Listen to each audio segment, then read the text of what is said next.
Hello, welcome to Holistically Speaking. I am Morala DeVoe, your host. Our mission with Holistically Speaking is to be the avenue through which the voices of holistic health reach you at the time you need it most. Today, that voice is Bree Greenberg-Benjamin. She is the founder and you're the director of the Vermont Center for Integrative Therapy. Thank you for joining me again. We're going to be talking today about eating disorders. I know this is a topic near and dear to your heart. It's somewhat of a specialty for you, right? Mm-hmm.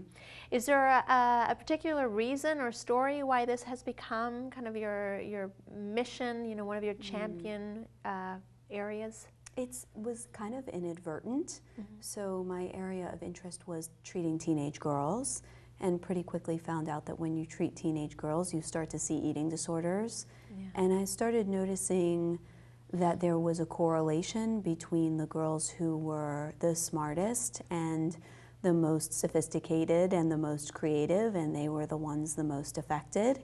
And so it really piqued my curiosity. And parts of me really like things that are difficult to treat and puzzling to understand. Yeah. And so it just kept me really engaged and has kept me really engaged now for about 17, 18 years. Wow. Yeah. So that's something that has always been my impression of eating disorders, is that they're complicated, they're hard to treat, and you hear about these girls who struggle with eating disorders for years on end, and they are getting help, but they don't seem to be getting any better. Yes. Why is that? Why are they so puzzling? Yes. So it's such a complicated enigma of what happens inside and what leads to that perfect storm of the arisal of an eating disorder in somebody's system. I think the treatment that's been out there has been very conventional in nature. Certainly now there's been a bit of a shift to incorporate the body and somatics more than what there was in the past. And that has shifted things a bit. But I still think that the etiology and the core aspects of an eating disorder system are around things like inadequacy and self-doubt. And that's not something somebody can talk you out of. Right. So the talk therapy doesn't necessarily address that. Or it tries to address that, but addresses it inadequately. What I've found is that spirituality addresses that in a much broader way, and that there's a real abandonment of the heart and an over-reliance on the mind. So there's a lot of very yang energy typically, and so when you work with it in that way, there's potentiality for shifts that are not there when you're working with it more conventionally. Wow, you're already giving us a lot that I want to kind of chew on and kind of dissect. That's my favorite topic. So first, you mentioned something about the somatics of working with eating disorders or having an eating disorder. So I want to be sure that I'm understanding what you mean by somatics and that we just have a sense for what you mean by that. So it's the body's expression. You know, everything that we experience is contained within the body's energetic cells at a true cellular level. And so there's much that we can gain from listening to that and also from working with that in a concrete way. So that may look like somebody receiving work, like energy work. That could be based on somatic work, but it could also be inviting people to re-inhabit their bodies. So in much of eating disorders, there's a lot of divorce from the body. It becomes conceptualized as an object and objectified as a thing to do something with. Right. And so that re-inhabiting can really change the relationship that is broken. Interesting. It's like remarrying. So what you're saying is telling me a lot of the people with eating disorders have a divorce from their body. They're like separate from their body, and they see it as an object that they have to fix, or that they have to do something to it. Yeah, or something that's failing them in some cases. So one point of confusion that I have about eating disorders is whether or not they're related to this other type of I don't know if condition is the word, but of body dysmorphic disorder. Are they related? What is body dysmorphic disorder? Is it in any way associated with an eating disorder? Or? Sometimes, but not always. So body dysmorphic disorder actually falls in the category much more like OCD, a more anxious category, and often will accompany an eating disorder condition or presentation, but doesn't always. There are people who have eating disorders and struggle with those conditions that don't see their bodies in a distorted way at all. And then there are many that do.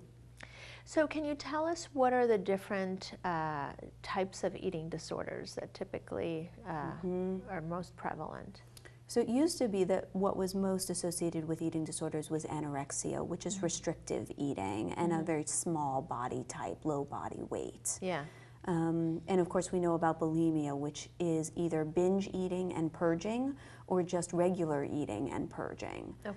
It also can include exercise purging, which is where you exercise for many, many hours in order to rid yourself of the calories that you've intaked. Then there's just straight binge eating disorder, which is ingesting a lot all at once. And they just can't stop? There's no purging afterwards, they just... Correct, exactly. And I think the biggest category now is the category that we call eating disorders not otherwise specified. And what I see the most of these days is people who fluctuate between periods of restrictive eating and then periods of purging, sometimes with or without binging. So it doesn't qualify for straight anorexia or straight bulimia.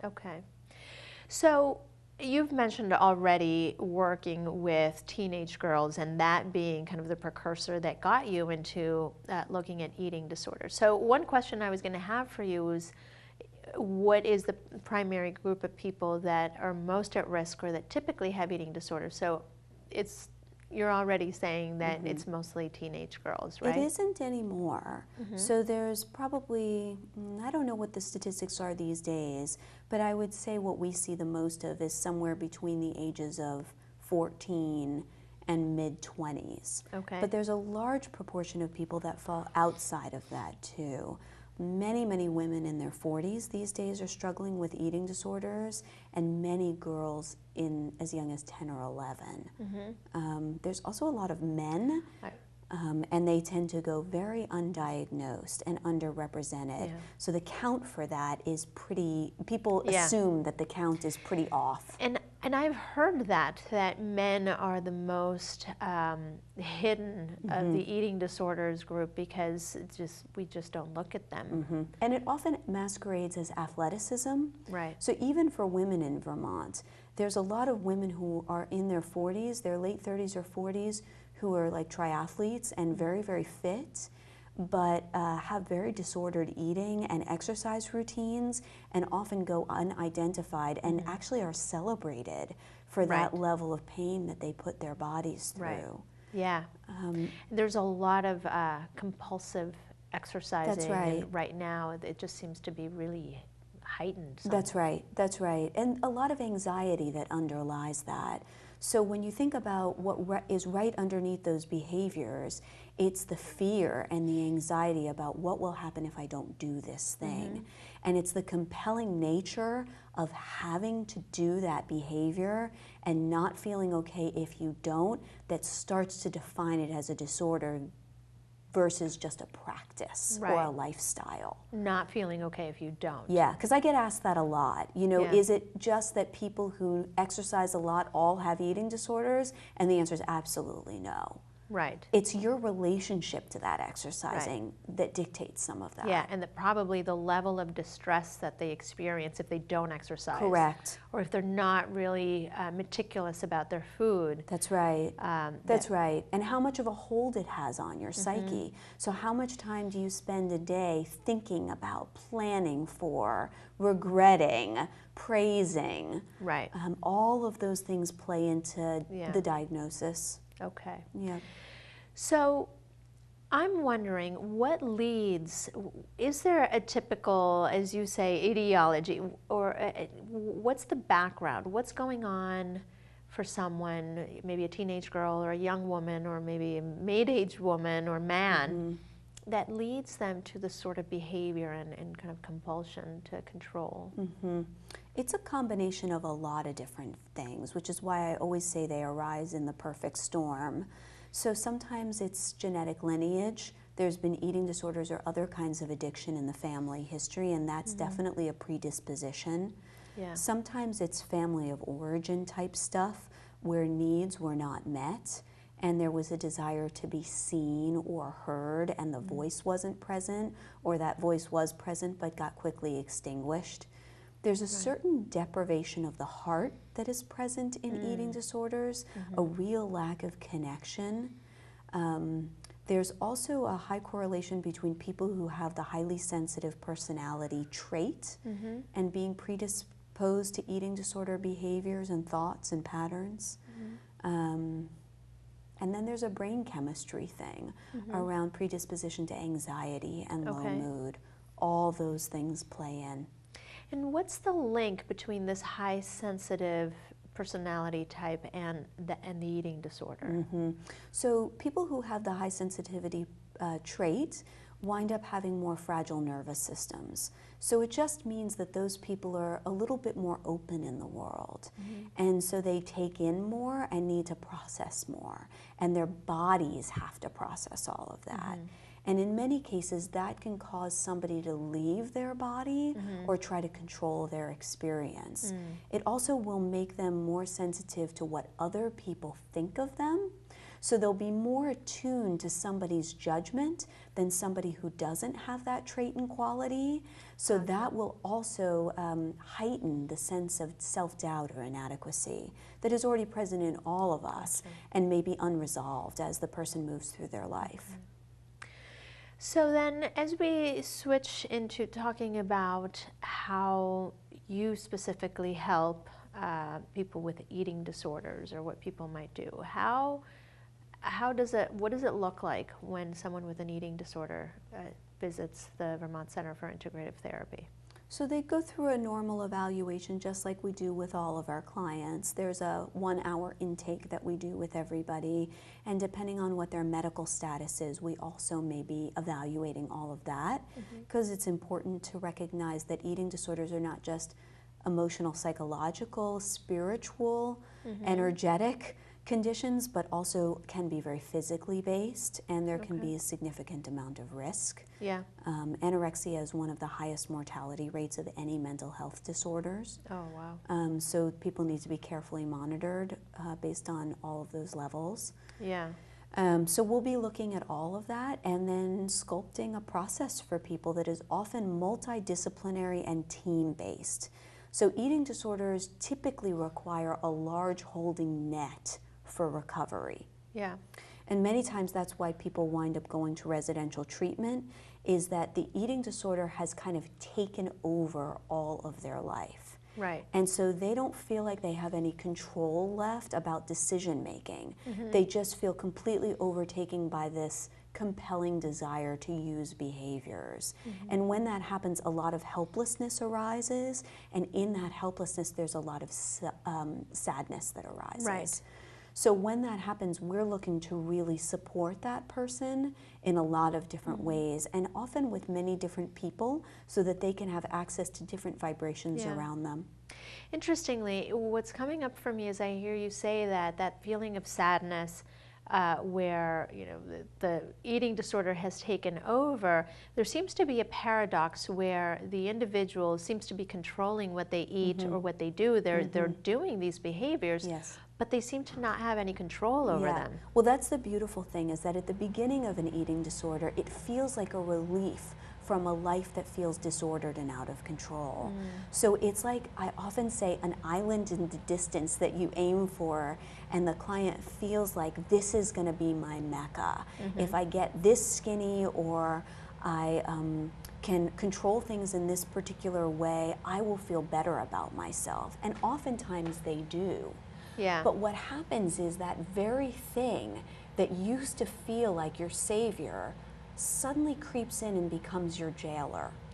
And when that happens, the tide has turned, and now the thing that you coveted is now holding you hostage. Right. And so when we see clients at different phases of the disorder, we see them with different relationships to the eating disorder. Okay. And we're looking at that when they come in. Where are they in that process? Okay. Yeah. So there's something you've mentioned also a couple times today, and it's this idea that the person with the eating disorder is disconnected from the heart. Mm-hmm. Can you tell us what you mean by that? Well, the heart contains feeling, and it's our portal to love and unconditionality. So when things get scary in life, we tend to leave this and move here, because this is a place that responds to fear. It tries to make sense of the world, or it tries to control it, not even just through an eating disorder, but just through thinking and planning. And when that becomes the habit pattern in the system, this becomes the over-relied place. Okay. And we become very divorced from all of this. But this is what offers us joy and richness and experience and embodiment. And in the absence of that, we become very dry and disconnected. And all of that leads to a huge sense of anxiety and sadness. Okay. So in that kind of disconnection from the heart, is it that people with eating disorders are often struggling to feel joy, to feel Very much so. Kind of the heart-opening type of Very feeling? much so. And when you think about binge eating, it often is a desire to create some of that pleasure. Yeah. Where there's been an absence of pleasure, as well as sometimes just a desire to numb. Right. So it can have many functions. Okay. Yeah. So then your treatment for eating disorders, you have it's even specified on your website. So you have a specific, almost like a clinic, if you will, for eating disorders. What does that look like? So people come in, they do an intake, but then what does that look like? So it always includes some sort of body-based practice. Depends on where the person is at and what they're open to receiving and doing with a body-based practice. But that could be yoga, it could be Tai Chi, it could be meditation, it could be working with a somatic therapist, it could be chiropractic, it could be Reiki or massage therapy or cranial sacral. So it just depends on the client and where they're at. Almost always includes a dietitian in on the team, includes a medical practitioner like our nurse practitioner or sometimes our naturopathic doctor. Okay. Sometimes it's somebody they already have out of house, which we're more than happy to cooperate with. Right.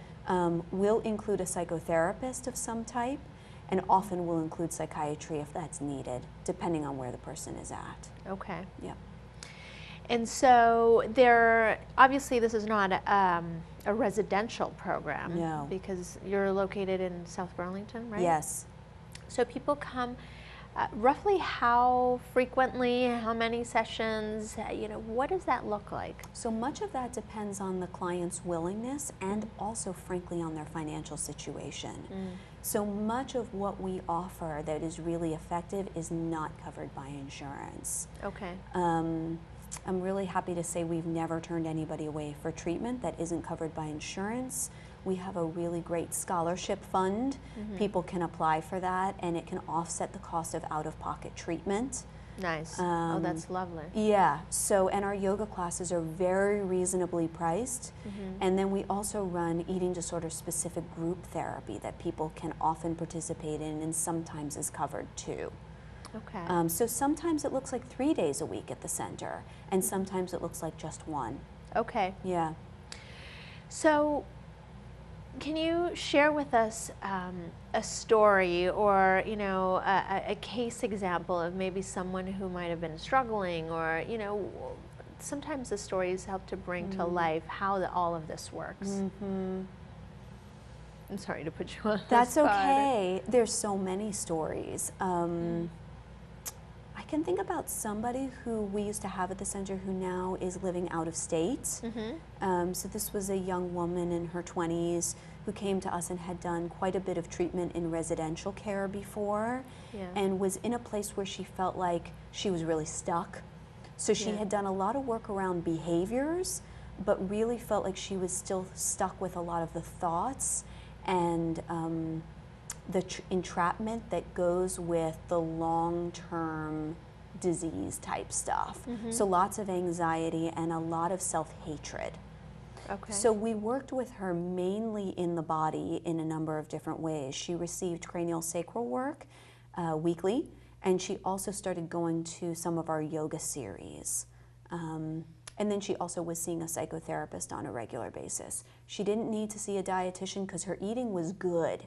That wasn't the issue anymore. It was really still the entrapment of feeling not good enough and trying to be able to get out of that. Okay. And so she saw us for about 6 or 7 months and then wound up going to grad school out of state. And when she left, reported to us that she felt the freest she had ever felt in her life. And that even though her work wasn't done, there was an opportunity now to live more authentically. Right. And that was the key shift for her, Yeah. is that she could hear her body's messages, respond to them, ask for what she needed, and if she didn't get it, it didn't crush her. Right. And that was a big change for her. Excellent. Yeah.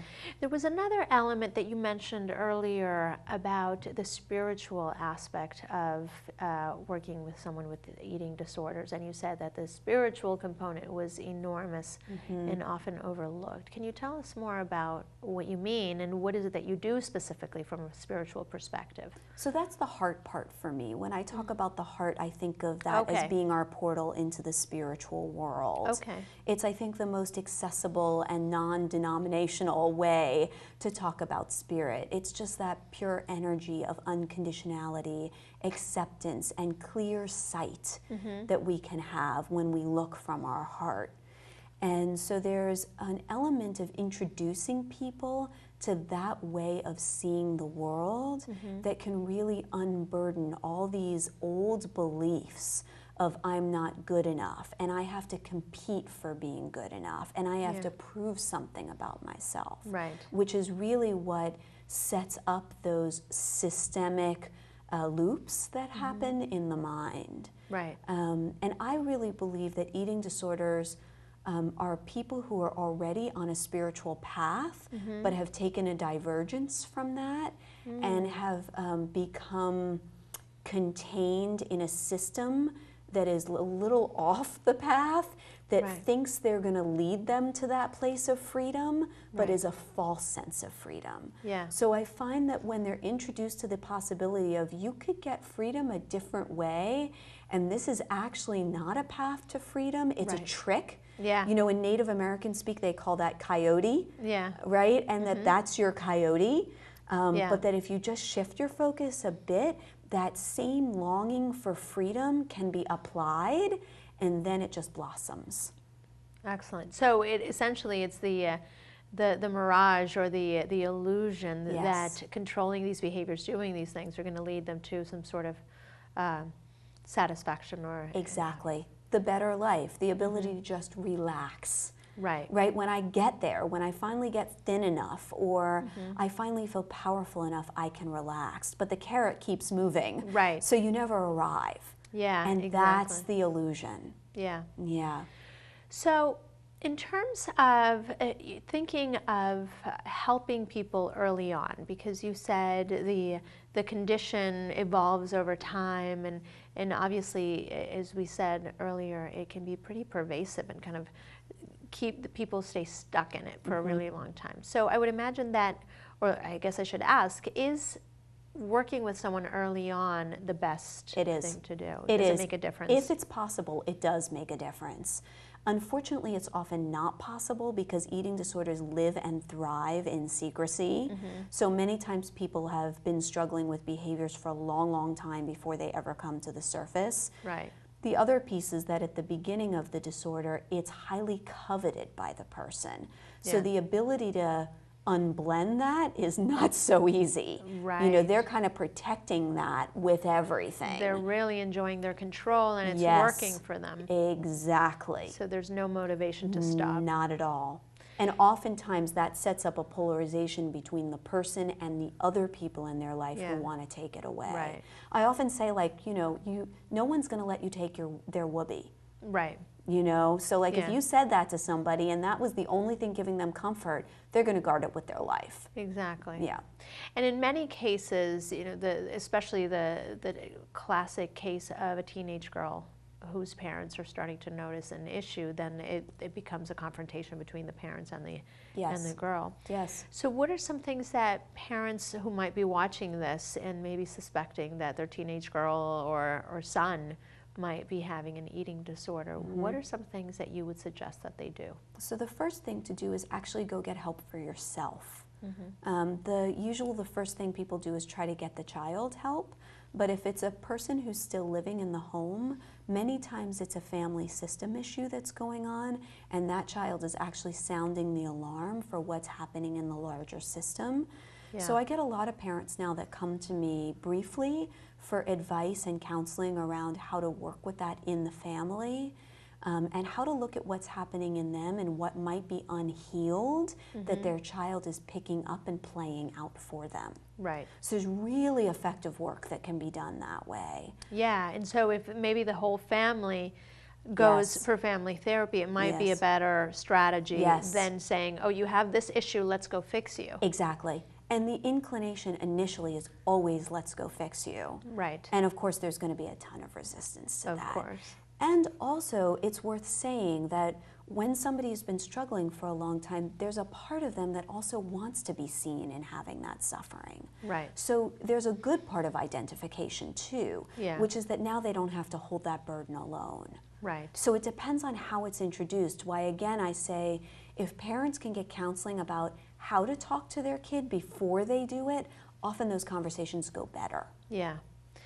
And sadly, I think that parents, out of concern, they probably jump the gun and start having those conversations way too soon. Yes, and it's often very punitive. Yeah. And can really look like, why don't you just eat? It's so easy. Right. You know, and eating disorders are not at all about food. Right. I mean, there's certainly a food component, but the deprivation that is present in an eating disorder system, the sadness and the despair is huge. Yeah. And so saying to somebody, why don't you just eat, is so ignorant. Right. You know, and innocently ignorant. Right. It just really denies the true depth of suffering that's present. Right. So I want to be sure that our viewers know how to contact you and find your services, because they're obviously so different. I was calling them fresh because you offer such a wide array of services that are so complementary, obviously. So if we can show our viewers that page, the Vermont Center for Integrative Therapy, you can find them at www.vermontvtcit.com. And as you've heard through our conversation, their approach for eating disorders is through bodywork, craniosacral, naturopathic care, nutrition, meditation. Obviously, the intensive programs may be the group counseling, Reiki, acupuncture, and then psychiatry and psychotherapy. So it would be an array, not necessarily all of them, but a variety, a combination of these that is very unique to the individual. Yes. So is there any last thing that maybe we haven't touched on that you feel people should know? About eating disorders. About eating disorders. I guess I would just say that it's much more prevalent than what people understand, and that the cultural factors are so powerful around how we see ourselves and perfectionism, and that's such a part of the arising of this being so widespread. Yeah, there's such a shared attitude of fix it. You know, let's fix ourselves.